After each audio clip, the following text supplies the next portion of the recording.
he broken this ceasefire. He killed our people, and he didn't exchange prisoners. We signed the exchange of prisoners, but he didn't do it.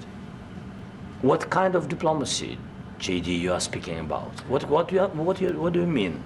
I'm talking about the kind of diplomacy that's going to end the destruction of your country. Yes, but if you Mr. President, with respect, I think it's disrespectful for you to come into the Oval Office and try to litigate this in front of the American media. Right now, you guys are going around and forcing conscripts to the front lines because you have manpower problems. You should be thanking the president for trying to bring an end to this conflict. Have you ever been to Ukraine that you say what problems we have? I have been to. Come once. I've actually watched and seen the stories, and I know what happens is you bring them on a propaganda tour, Mr. President. Do you disagree that you've had problems bringing people into your military? We have problems. And do you think that it's respectful to come to the Oval Office of the United States of America and attack the administration that is trying to prevent the destruction of your country? A lot of questions. Let's start from the beginning. Sure. First of all, during the war, everybody has problems, even you, but you have nice ocean and don't feel now, but you will feel it in the future. God bless. You don't know that. God bless. God bless. You will not have a war. Don't tell us what we're going to feel. We're trying to solve a problem. Don't tell us what we're going to feel. I'm not telling you. Because you're in no position to dictate that. That's Remember exactly what you're this. You're in no position to dictate what we're going to feel. We're going to feel very good. You will feel influence. We're going to feel very good and very strong. You will feel influence. You're right now not in a very good position. You've allowed yourself to be in a very bad position, and he happens to be right about it. From the very beginning of the war. You're not in a good position. You don't have the cards right now.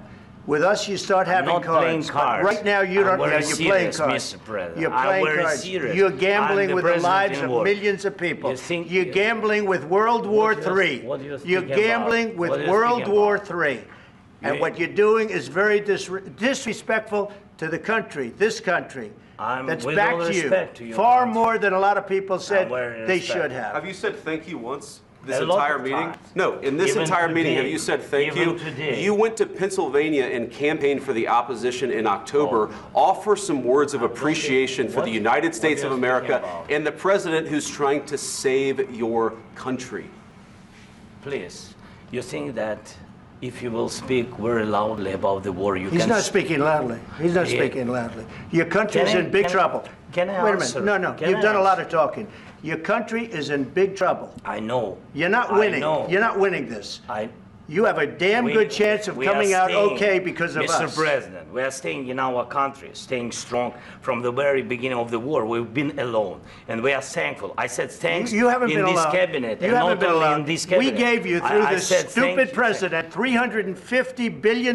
You voted we gave for you your military president. equipment, You and your voted men for are your brave, president. but they had to use our military. What about if you didn't have our military equipment, you invited if me you to didn't speak. have our military equipment, this war would have been over in 2 weeks. In 3 days, I heard it from Putin. In 3 days, this is something maybe new. less. In 2 weeks, of course, yes. It's going to be a very hard thing to do business like this. Again, I tell you. Just say thank you. I said a lot of times to American people. Accept that there are disagreements, and let's go litigate those disagreements rather than trying to fight it out in the American media when you're wrong. We know that you're wrong. But you see, I think it's good for the American people to see what's going on over there. sir. I think it's very important. That's why I kept this going so long. You have to be thankful. You don't have the cards. Thankful. You're buried there. Your people are dying. You're running low on soldiers. Listen, you're running low on soldiers. It would be a damn good thing. And then you tell us, I don't want a ceasefire. I don't want a ceasefire. I want to go, and I wanted this.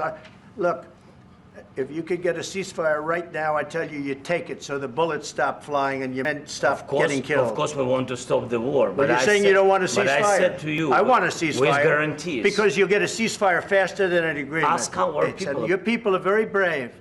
But you're either going to make a deal or we're out. And if we're out, you'll fight it out. I don't think it's going to be pretty, but you'll fight it out. But you don't have the cards. But once we sign a deal, you're in a much better position. But you're not acting at all thankful. And that's not a nice thing. I'll be honest, that's not a nice thing. All right.